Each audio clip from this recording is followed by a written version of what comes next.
Okay, in this video I'm going to work with frequency distribution.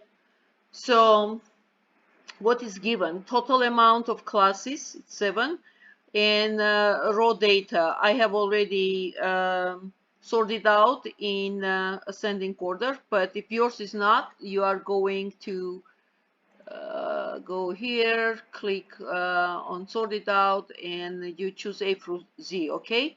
So it will go from smallest to the highest. So we are going to find classes and then frequency, low boundary, upper boundary, midpoint, relative frequency, and cumulative frequency. So frequency I already put in there because I don't want to spend time here looking out which number, how many are there, okay? So class width, that's the first step we need to do. For class width, the formula is upper level, upper the maximum number, 65 here. I clicked on it. What is it? It didn't register. Looks like not. Oh, equal sign.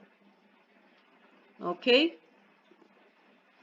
So I'm going down here, click 65. Okay, it took the cell of 65 and then minus, taking the cell of the smallest number, which is 45, closing parentheses, and we divide by total amount of classes, which is 7. Okay, we got it. Now, for class, it's a class we need to round it, and in statistics we always round things up. Therefore, it's gonna be where is it? Formula, insert. I'm using round up function. So click here and take this class width. Okay, and then I'm clicking on num digits. How many digits I want to round? 0. I don't want any decimal notations left. See, if I would put 1, see here you will see 2.9. I don't want that. I need a whole number. There we go. Once we have class width, we are going to build our classes. So I'm starting here with the lowest one, which is 45. Okay. Next, the second class will be by difference by 3, like this one, difference by 3. So I'm plugging formula equal 45, taking the cell of 45 plus cell of the 3. Okay. Now, and as I go, I'm going to take previous cell and plus 3. So I don't want this cell 3 be changed once I drag down. Therefore, I'm going to freeze this cell G12. I'm freezing this one. I'm freezing this one with as I put the $sign. I'm freezing the cell. Okay, so once I drag down, every single cell will be added by 3, taking previous value and added by 3. Look, 48 by 3, 51, 51, 3, 54, and so on till 63. 7 classes. Okay, now this class. So how I know what's the upper boundary of this first class? So if the second class is starting with 48, so the upper boundary of the first class is going to be by 1 less, 47. So if here is 51, here is going to be 50. Or the other way, because upper boundary also it's going to go difference by 3. So instead of 50, I can put also 47, click on 47 and plug plus this 3 here. That is gonna, once I click, okay, since I have, oh, I need to freeze it here also. Okay, this and this I'm freezing. Okay, so it would add 3 and dragging down, and it will take its value and go by 3. So 50 plus 3, 53 plus 3, 56 plus 3, 59, and so on. Well, frequency, you have to, with your data, you have to go and find how many, the frequency. Let's say the value between 45 and 47. You go here, literally count it, and plug 1, the value between 48 and 50. You go through your raw data and count how many you have between value 48 and 50 3 times, and so on. So what is interesting, you can check it once you add finish all these frequencies. So once you add up all this frequency, you will get sample size. So if you count here, I bet there is 35 elements I have.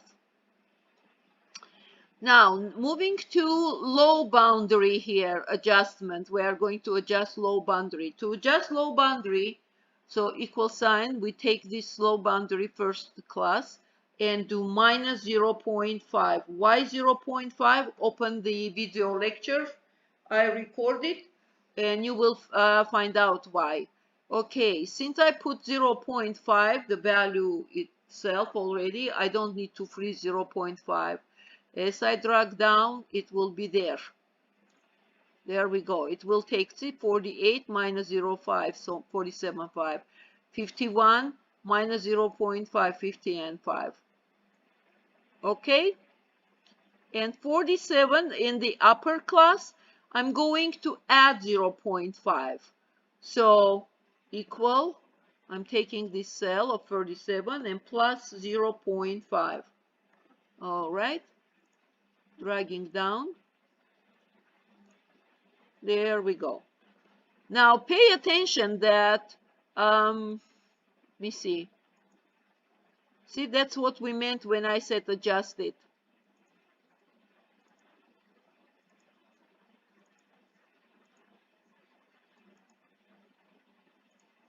So I meant this low boundary for the second class is same as upper boundary for the first class.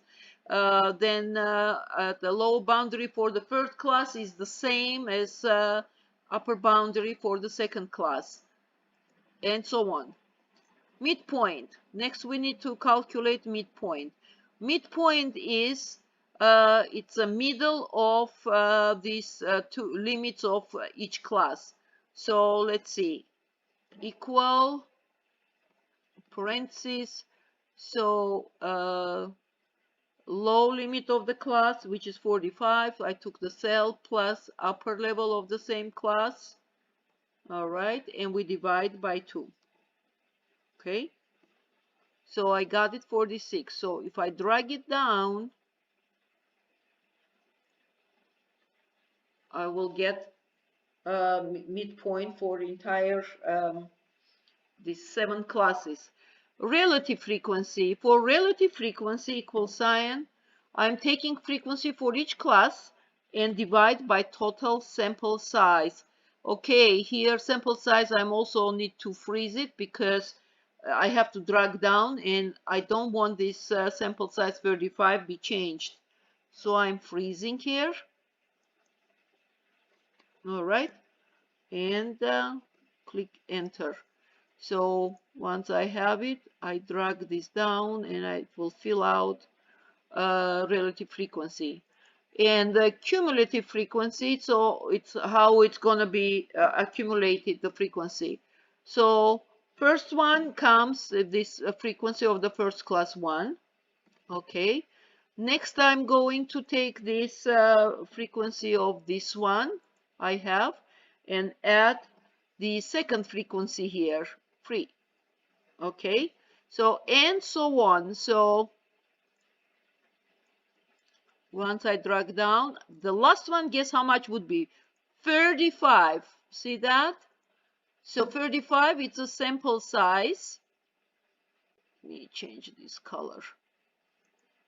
Okay, which is equal to my sample size, the last one. Okay, this is your homework, and I completed it on Excel. If you have any questions, ask me in comments because I will receive right away and I will be on it and answer your question.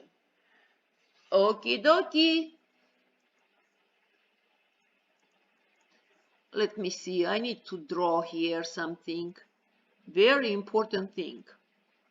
Let me take thickness, so it would be thick. Okay, got it. Well, not much. Okay.